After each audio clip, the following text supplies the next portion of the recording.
Top 10 radar, yeah, we on your radar. Never miss, dog, and that's on occasion. Feel the duffels up the sign, I need $1 million. I'm about to take off, and I know that I'm on their radar. Top 10 radar, yeah, we on your radar. Never miss, dog, and that's on occasion. Yeah, we on your radar. Yeah, we on your. Dar vienas mūsų pašnekovas BMW Motorsport komandos dalis, pagrindinis varomasis variklis Indrė Senkutė, drifterė, kuri jau šitame sporte 4 metai, kaip suprantu. Taip. Drifterė, žiedininkė, autosporto fanė. Automanė, autofanė. Kaip tau sekasi drifto pasaulyje? Sekasi labai gerai. Pirmiausia, man labai patinka visa bendruomenė aplinkui. Iš tikrųjų, mes turim gerą ryšį ir kontaktą.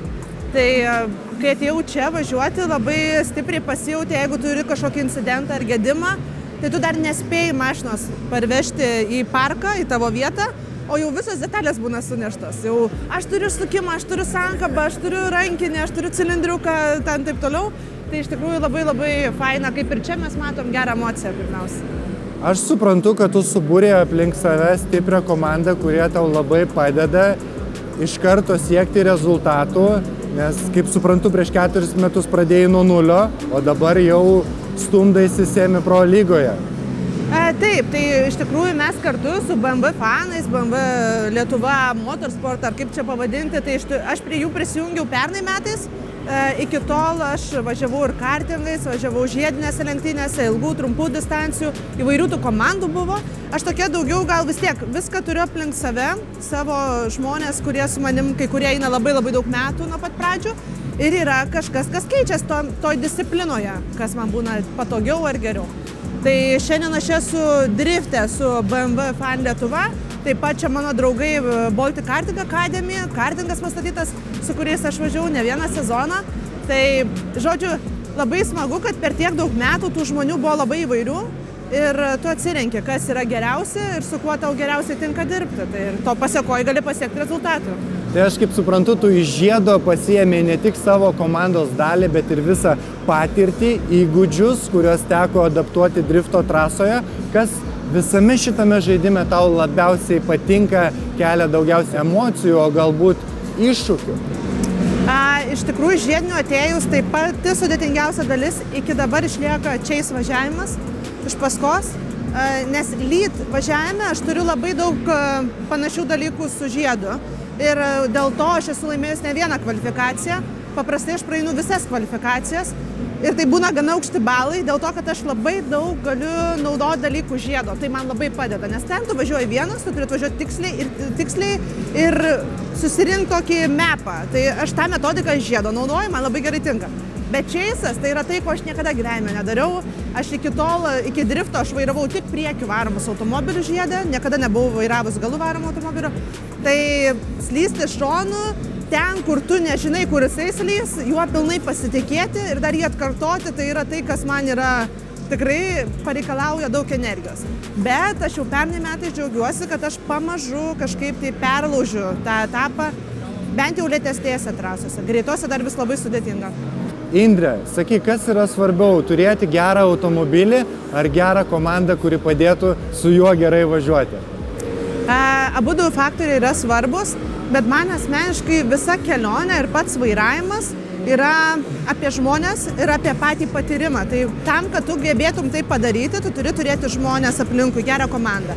Tai tam aš turiu ir dirbu labai daug metų, jau beveik 10 metų su Fitness for Race, tai yra specialiai automobilių sportui dirbantis fizinio parengimo treneris, kuris padeda man lavinti reakciją, koordinaciją, periferinį regėjimą.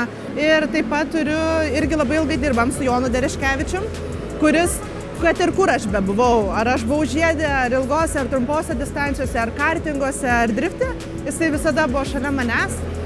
Šiuo metu mes dirbam kaip su psichologu, bendravom telefonu prieš kiekvienas varžybas, klausimais bet kuriais, kurie man aktualūs. Ir ačiū Dievui, po labai daug metų paskutinis sezonas buvo tas, kada aš jau gebėjau atsipalaiduoti ir pasimėgauti tuo važiavimu. Tai pasimėgauti tikrai, iš tikrųjų. Tai tam, kad tai sukurtum, aišku, mano mechanikai, kurie leidžia man negalvoti apie automobilio techninės savybės dėl to, kad jie paruošė viską taip, kad mes neturėjom techninių problemų. Tai yra tikrai mes kartu nuo nulio pradėjom, aš atėjau driftą, jie pradėjo savo darbą ir mes augom kartu. Ir Era Custom tai yra ta komanda, kurie man yra kaip draugai. Ir jie žino, ko man reikia, mano automobilis turi būti švarus, kvepiantis, paruoštas, visi varžtukai sužymėti ir tai turi būti padaroma nepriekaištingai po kiekvieno važiavimo, nesvarbu ar tai varžybos, ar tai treniruotė.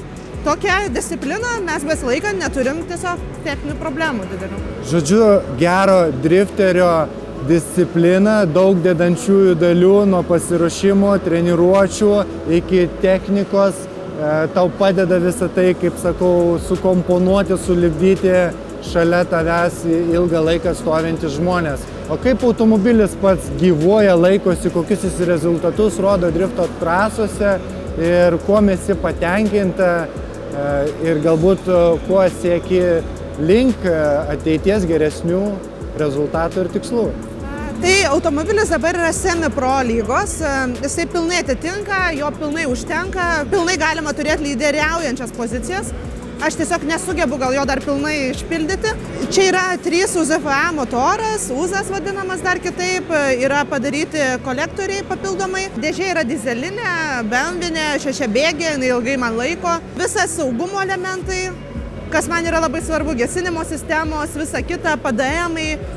Tai yra gera bazė techniškam geram darbui, kuo mažiau gedimų. Nėra turbinų, nėra kažkokių labai stebuklingų elementų. Tai sakyčiau, kad tai yra paprastas, atmosferinis, gana gražaus garso, išskirtinio kol kas garso. Lietuvoje tokio daugiau nėra projekto su šitų motorų, šitais kolektoriais. Kitąmet jau atsiras dar vienas kolega. Tai kol kas jisai man gražus, labai tiek vidumi, tiek išorė.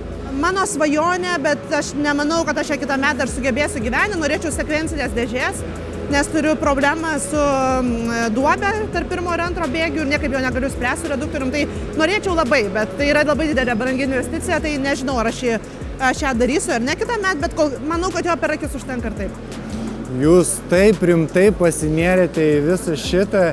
Klausimas kyla, kiek laiko teko ruoštis tam, iš kur gimė noras, svajonė važiuoti drifte, kadangi 4 metai sąlyginai tai yra ir daug, ir mažai drifto pasaulyje.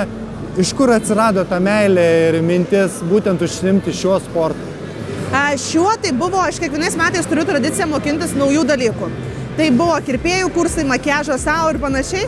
Ir vasarai vienai besibaigiant, galvoju, reiktų kažką naujo pagalvoti. Paskambinau Linui Ramoškai, sakau, niekad nevairavau galų varomo automobilio. Labai norėčiau pamėginti ir pažiūrėti. Jisai man parekomendavo komandą, kuris nuomoti su treneriu. Aš galvoju, papiešiu tą saulės truputį ir viskas. Tai piešiau. Sako, gerai tau gaunas, gal nusipirk savo, bus pigiau. Nusipirkau paprastą KEM6. Pradėjau treniruotis, žiūriu visai gerai, išvažiavau į pirmas varžybas, praėjau kvalifikaciją, aš jau buvau pardavus tralus, busus, viską buvau pardavus. Aš galvoju, atsitrauksiu nuo automobilių sporto, nes kartingais važiavau tuo metu, bet gavos, kad aš dabar vėl turiu viską, komandą, mechanikus, busus, tralus, viskas vėl iš naujo ir taip pat. Plius labai patraukė naują dalykai, nes man tai buvo labai šviežia, aš daug ko nemokėjau, tai man vėl viską reikia mokintis iš naujo, žinai. Indrė, drifto sporte yra tiek daug niuansų, tiek daug įvairių sudedančiųjų dalių. Sakyk, kas dominuoja šiai dienai tavo pasiruošime, toj pačioje disciplinoje, visame drifterio meniu? Kokie yra pagrindiniai svarbiausi faktoriai? Mano tai dabar vis dar išlieka vairavimo įgūdžių tobulinimas ir psichologinė dalis. Tai, ką aš galiu tikrai padaryti, tai, kas man kainuoja, truputėlį mažiau investicijų, bet tai yra tiesiog mano laikas ir tai, ką tu viduje išmoksti ir ko iš tavęs niekas niekada neišims, nenupirks ar neišplėš. Net visai nepriklausomai ir tavo turbina veiks ar ne, kurios pas mane net nėra dėl tos priežasties, bet iš esmės aš dedu daug į save. Tai mano treneris Jonas Dereškevičius, jisai jau turi paruošę šiokį tokį planą, kaip mes galėtume patobulinti tai, kas man sekėsi sunkiausiai šiemet. Bet mes susitarę, kad aš truputėlį laukiu alkio, kol man atsiras viduje alkis važiuoti, noras vėl grįžti ir sėsti, nes sezonas buvo gana intensyvus, tiek darbais, tiek sportais, tai dabar turėjau atostogas labai gražias, prasmingas, su tokiom mindfulness, kaip sakau, retritu, grįžau ir dabar po truputėlį laukiu sugrįžimo į psichologinę savo ir vairavimo dalį ant simuliatoriaus. Ant simuliatoriaus vyksta treniruotės pas tave taipogi? Driftą važiuoju mažiau, žiedą važiuodavau labai daug, treniruodavau tik ant simuliatorius, treniravau ir pati. Turėjom projektą su jaunimu, paaugliais, važiavom 1000 vėliau, tai aš ruošiau tos žmonės.